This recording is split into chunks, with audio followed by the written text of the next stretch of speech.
ഇപ്പോൾ ഷാഫി പറമ്പിൽ MLA മാധ്യമങ്ങളെ കാണുകയാണ്. അതിലേക്ക്. പോലീസാണ് ഒരു ജനാധിപത്യ പ്രതിഷേധത്തിൽ പങ്കെടുക്കുന്ന പേരിൽ ഞങ്ങളെയൊക്കെ എങ്ങനെ നേരിടാൻ ശ്രമിക്കുന്നത്. ഭയപ്പെടുത്താനും നിശബ്ദരാക്കാനുമാണ് ഇവർ നോക്കുന്നെങ്കിൽ അത് രണ്ടും നടപടിയാവില്ല. വെറുതെ ഇരിക്കാൻ തീരുമാനിച്ചിട്ടില്ല. കേസെടുത്തോട്ടെ, അറസ്റ്റ് ചെയ്തോട്ടെ, ജയിലിൽ തള്ളിക്കോട്ടെ, റിമാൻഡ് ചെയ്തോട്ടെ, എന്ത് വേണമെങ്കിൽ ചെയ്തോട്ടെ. ഇവരുടെ ജനവിരുദ്ധതയും ജനാധിപത്യ വിരുദ്ധതയും ചോദ്യം ചെയ്യുക തന്നെ ചെയ്യും. ഒരു സംശയം അക്കാര്യത്തിൽ വേണ്ട. SFIയുടെ സമരത്തെ നേരിടുമ്പോൾ, DYFIയുടെ സമരത്തെ നേരിടുമ്പോൾ ഈ പോലീസിന്റെ പാട്ടുകൾ മുഴുവൻ താരാട്ടുപാട്ടുകളാണ്. അവിടെ ഓമനിക്കലാണ്. വാ മോനെ എന്നാണ് SFI നേതാവിനെ സമരരംഗത്ത് നിന്ന് വിളിക്കുന്നത്. യൂത്ത് കോൺഗ്രസ് പ്രസിഡന്റിനെ പുലർച്ചെ 5:30 മണിക്ക് വീട് വളഞ്ഞിട്ട് വാതിലും ജനലും തൊട്ടി ബെഡ്റൂമിന്റെ വാതിൽ വരെ കൊട്ടിയിട്ട് അറസ്റ്റ് ചെയ്ത് കൊണ്ടുവരാൻ നോക്കുകയാണ്.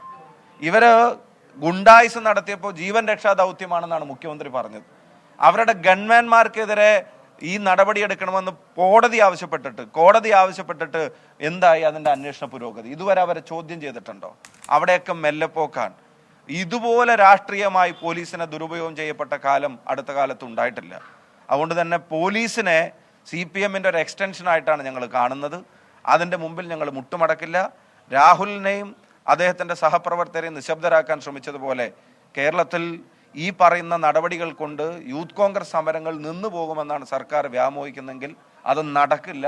കൂടുതൽ സമരങ്ങൾ ഉണ്ടാവും. ഇന്ന് 3 ജില്ലയിൽ സമരമുണ്ട്, നാളെ 3 ജില്ലയിൽ സമരമുണ്ട്, അടുത്ത ദിവസങ്ങളിൽ സമരമുണ്ട്, തിങ്കളാഴ്ച സമരമുണ്ട്.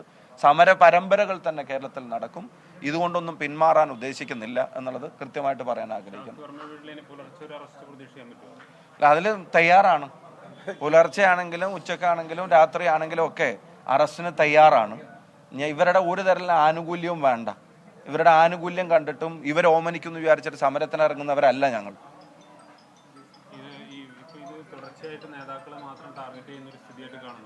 അവര് താഴേക്ക് ഒരു മെസ്സേജ് കൊടുക്കാൻ ആഗ്രഹിക്കുക. യൂത്ത് കോൺഗ്രസ് പ്രസിഡന്റ് എത്രയോ ദിവസം തിരുവനന്തപുരത്തുണ്ടായില്ലേ? എത്രയോ ദിവസം തിരുവനന്തപുരത്തുണ്ടായി. യൂത്ത് കോൺഗ്രസ് പ്രസിഡന്റ് കൊല്ലത്ത് പൊതുപരിപാടിയിൽ പങ്കെടുത്തില്ലേ? യൂത്ത് കോൺഗ്രസ് പ്രസിഡന്റ് DGP ഓഫീസിലേക്ക് മാർച്ച് നടത്തിയില്ലേ? അപ്പോൾ അവിടെയുള്ള ഒരാളെ ഡേലൈറ്റിൽ അറസ്റ്റ് ചെയ്യാൻ കഴിയുമായിരുന്ന ഒരാളെ അവർ അറസ്റ്റ് ചെയ്തില്ല. മാത്രമല്ല, ഒരു വ്യാജ കേസ് ഉണ്ടാക്കിയിട്ട് അതിന്റെ പേരിൽ അയാളെ വിവരശേഖരണത്തിനൊന്ന് വിളിച്ചു വരുത്താൻ കൊടുത്തത് 24 മണിക്കൂറിന്റെ നോട്ടീസാണ്. അയാൾക്ക് വേണമെങ്കിൽ അവിടെ പോവാതിരിക്കാം, വേണമെങ്കിൽ മുൻകൂർ ജാമ്യം തേടാം, വേണമെങ്കിൽ വക്കീലിനെ വെച്ച് ചെല്ലാം. അതൊന്നും ചെയ്യാതെ ഷോർട്ട് നോട്ടീസായിട്ട് പോലും അയാൾ പോലീസ് സ്റ്റേഷനിൽ ഹാജരായിട്ട് ആ നടപടികളോട് സഹകരിച്ച ഒരാളാണ്. ഈ പുലർച്ചെ 5:30 മണിക്ക് വീട്ടിൽ വന്ന സമയത്തും അയാൾ പോലീസ് നടപടികളോട് സഹകരിച്ച ഒരാളാണ്. ഒരു നോട്ടീസ് കൊടുത്ത് വിളിച്ചാൽ അല്ലെങ്കിൽ അറസ്റ്റ് രേഖപ്പെടുത്തണമെങ്കിൽ അതിന് സഹകരിക്കുന്ന ഒരാളാണ്. പോലീസിനെ അറസ്റ്റിനെ ഒന്നും പേടിയുള്ള ആളല്ല, പേടിയുള്ള പ്രസ്ഥാനമല്ല. എന്നിട്ട് അതൊക്കെ ഒഴിവാക്കിയിട്ട് വീട്ടിൽ ചെന്ന് ഭീതി പകർത്തി അറസ്റ്റ് ചെയ്യാൻ ശ്രമിക്കുന്നത് എന്തിനാ? താഴേക്കൊരു മെസ്സേജ് കൊടുക്കാനാ. നിങ്ങളുടെ പ്രസിഡന്റിനെ ഞങ്ങൾ ഇങ്ങനെ അറസ്റ്റ് ചെയ്തത്, അപ്പൊ നിങ്ങൾ ശ്രദ്ധിച്ചോ എന്നുള്ളതാ. ഞങ്ങൾക്ക് കിട്ടിയിരിക്കുന്ന മെസ്സേജ് എന്താ? പ്രസിഡന്റിനോട് കാണിച്ചത് വലിയ അനീതിയാണ്, അതുകൊണ്ട് ഞങ്ങളും വെറുതെ ഇരിക്കാൻ ഉദ്ദേശിക്കുന്നില്ല എന്നുള്ള മെസ്സേജാണ് ഞങ്ങളുടെ സഹപ്രവർത്തകർക്ക് താഴെത്തട്ട് വരെ പോയിട്ടുള്ളത്. അപ്പൊ ഇപ്പൊ സമരത്തിൽ പങ്കെടുത്ത് ഉദ്ഘാടനം ചെയ്തതിന്റെ പേരിൽ നമ്മളെ 1-ാം പ്രതിയാക്കി കേസെടുക്കുക, ഇതൊക്കെ ഇവർ ഉദ്ദേശിക്കുന്നത് കേസ് കൊണ്ട് വാമൂടാനാണെങ്കിൽ അത് നടക്കില്ലെന്ന് പിണറായി വിജയനോടും പോലീസിനോടും പറയാൻ ആഗ്രഹിക്കുന്നു. അതിന്റെ മുന്നിൽ മുട്ടുമടക്കാൻ ഉദ്ദേശിക്കുന്നില്ല എന്നുള്ളത് വ്യക്തമാക്കാനും ആഗ്രഹിക്കുന്നു. പിണറായി വിജയൻ തന്നെയാണ്, പിന്നെ അല്ലാണ്ട് വേറെ ആരാ? പിന്നെ ഒരു ഓഫീസ് ഉപജാപവും അല്ല, മുഖ്യമന്ത്രി നേരിട്ട് തന്നെയാണ്. മുഖ്യമന്ത്രിയുടെ ഡയറക്ഷനാണ്. അത് വളരെ ക്ലിയർ ആണല്ലോ.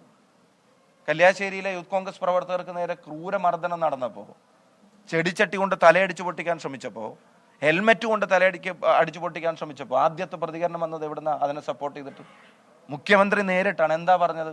ജീവൻ രക്ഷാ ദൗത്യമാണ്, രക്ഷാപ്രവർത്തനമാണ്, മാതൃകാ പ്രവർത്തനമാണ്, തുടരണം എന്ന് കൃത്യമായിട്ട് പറഞ്ഞില്ലേ? അതല്ലേ കലാപാഹ്വാനം? അതിനല്ലേ കേസെടുക്കേണ്ടത്? ഇവരുടെ പോലീസ് തന്നെ വധശ്രമത്തിന് കേസെടുത്ത ഒരു ഇൻസിഡന്റിനെ മാതൃകാ പ്രവർത്തനവും തുടരണമെന്നൊരു മുഖ്യമന്ത്രി നേരിട്ട് പറയുമ്പോൾ, അപ്പൊ ഇത് അവിടെ നിന്ന് തന്നെയാണ്, ഇത് തലപ്പത്ത് നിന്ന് തന്നെയാണ് വരുന്നത്.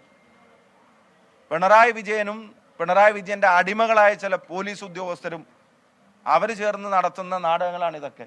ഇപ്പൊ ഈ കേസെടുക്കാനുള്ള നിർദ്ദേശവും അറസ്റ്റ് ചെയ്യാനുള്ള നിർദ്ദേശങ്ങളും ഒക്കെ അതാണ്. അതിന്റെ ബേസ് എന്ന് പറയുന്നത് ആ നവഗുണ്ടാ സദസ്സ് പൊളിഞ്ഞു പോയതിന്റെ അതിന് ഒട്ടും ഒരു പ്രസക്തി. ഷാഫി പറമ്പിൽ മാധ്യമങ്ങളെ കാണുകയാണ്. അതിന്റെ തത്സമയ സംപ്രേഷണമാണ് കണ്ടത്.